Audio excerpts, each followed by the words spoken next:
Assalamualaikum warahmatullahi wabarakatuh. Apa kabar anakku sekalian? Semoga kabar kalian di rumah baik-baik saja. Pada materi kali ini kita akan bahas yaitu tentang perkembangan Islam pada masa modern. Namun sebelum materi kita mulai, mari kita sama-sama berdoa. Semoga apa yang kita pelajari pada hari ini mendapatkan ilmu yang bermanfaat, baik di dunia maupun di akhirat. Kita berdoa dengan membaca surat Al-Fatihah. Al-Fatihah.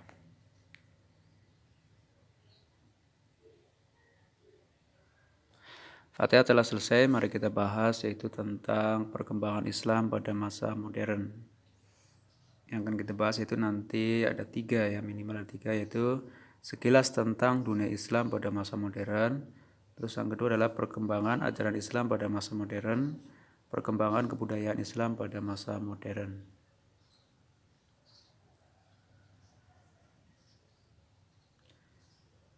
Langsung kita masuk ke yang pertama, yaitu sekilas tentang dunia Islam pada masa modern.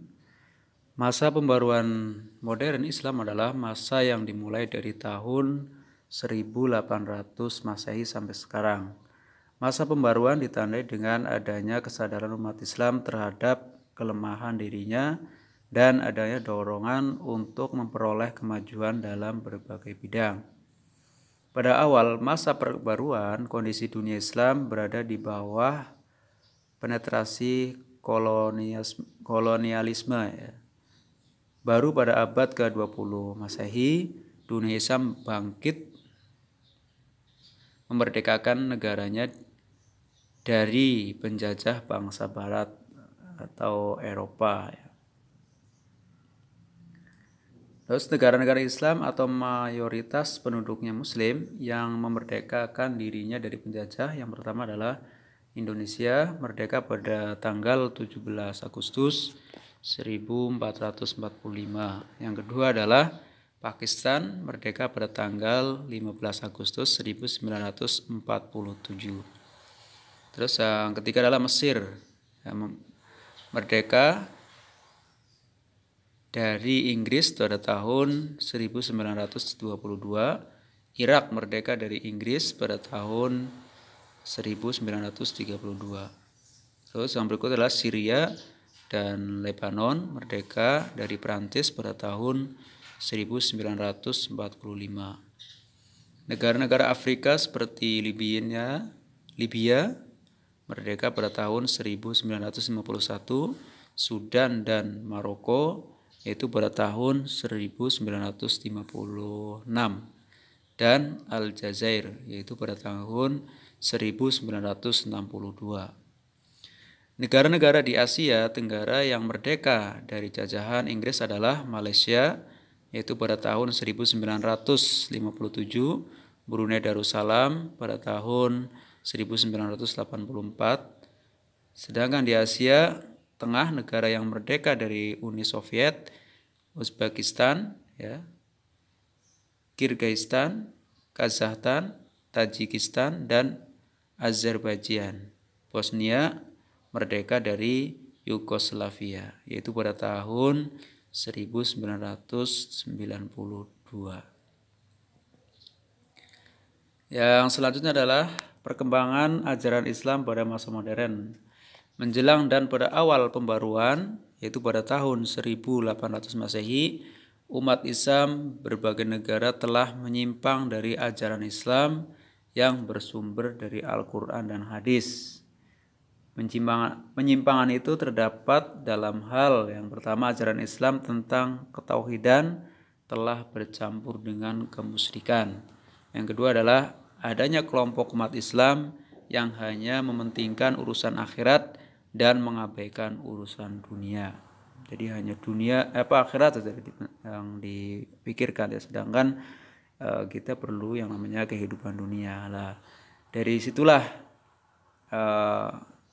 umat Islam mulai sadar bahwa Islam ini sudah jauh dari Al-Quran dan Al-Hadis. Terus yang berikutnya adalah tokoh-tokoh pembaru Islam yang memperbarui ya.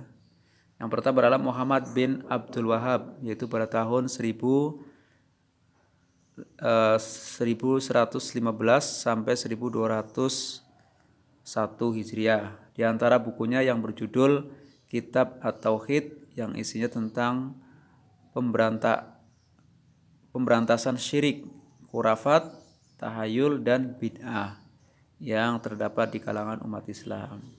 Para pengikutnya menamakan kelompok dengan Al-Muwahhidun atau Al-Muslimun yang artinya kelompok berusaha mengesahkan Allah Subhanahu wa taala. Gerakan yang dilakukan pengikutnya dinamakan juga gerakan Wahabi. Terus yang kedua adalah Rif'ah Badawi Rafi At-Tahtawi atau At-Tahtawi, itu pada tahun 1801 Masehi. Pemikirannya beliau menyerukan agar umat Islam dalam hidup di dunia ini tidak hanya mementingkan urusan akhirat, tetapi juga harus mementingkan urusan dunia agar umat Islam tidak dijajah oleh bangsa lain.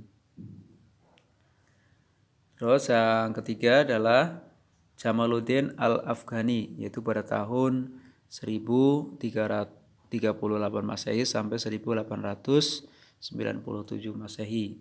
Di antara pembaruan pemikiran beliau adalah agar kejayaan dapat diraih kembali dan mampu menghadapi dunia modern, umat Islam harus kembali kepada ajaran Islam yang murni dan harus memahami Islam dengan rasio dan kebebasan.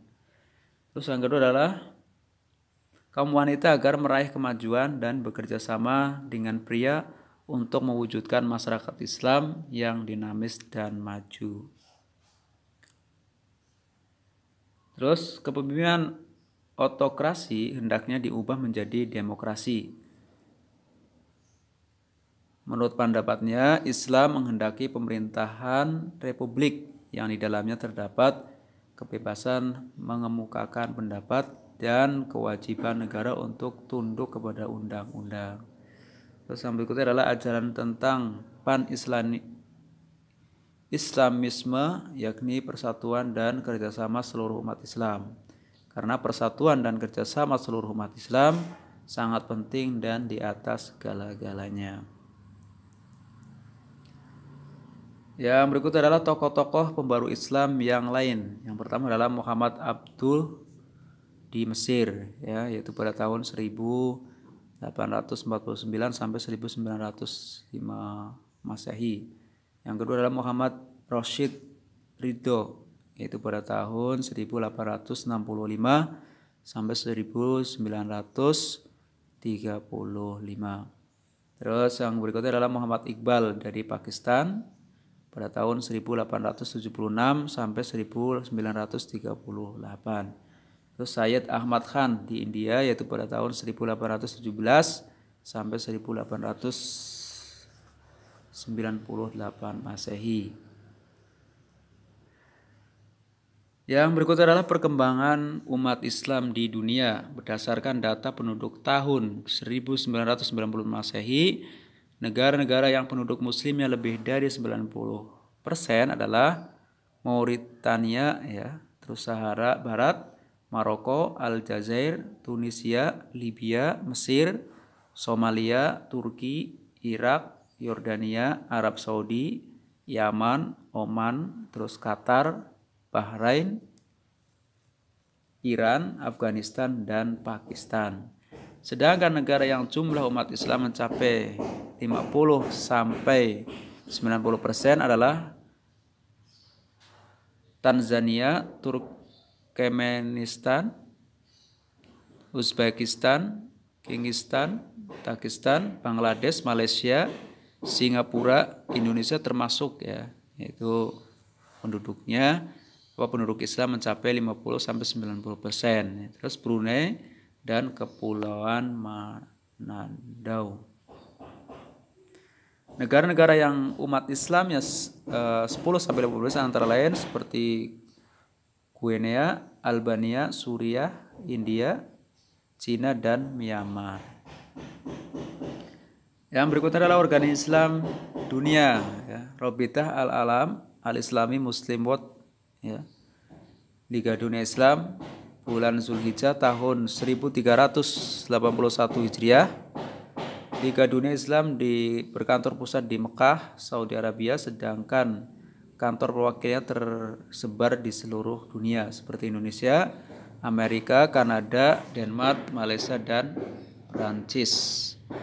Di benua Eropa, dalam Conference of Islamic Cultural Center and Organization, ya, atau Konferensi Pusat Kebudayaan dan Organisasi Islam Eropa di London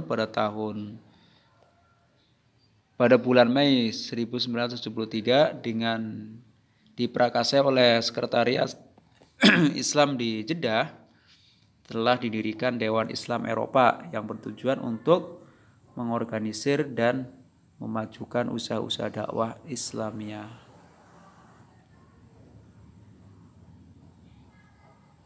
Yang berikutnya adalah perkembangan ilmu pengetahuan pada masa modern. Pada masa perkembangan ilmu pengetahuan mengalami kemajuan seperti di Turki, India, dan Mesir. Terus Sultan Muhammad II dari Kesultanan Turki Utsmani melakukan berbagai usaha agar umat Islam di negaranya dapat menguasai ilmu pengetahuan dan teknologi, ya. Terus usaha-usaha tersebut antara lain, yang pertama melakukan modernisasi di bidang pendidikan dan pengajaran dengan memasukkan kurikulum pengetahuan umum kepada lembaga-lembaga pendidikan Islam atau madrasah.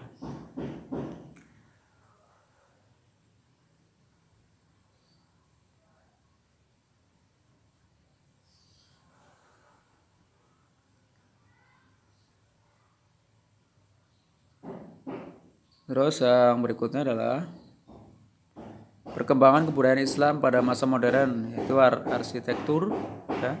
Arsitektur yang melayani sarana keagamaan seperti masjid, makam, madrasah, dan ada pula yang berfungsi sebagai kepentingan sekuler seperti istana, benteng, pasar, jalan-jalan raya, rel-rel kereta api, dan lain-lain.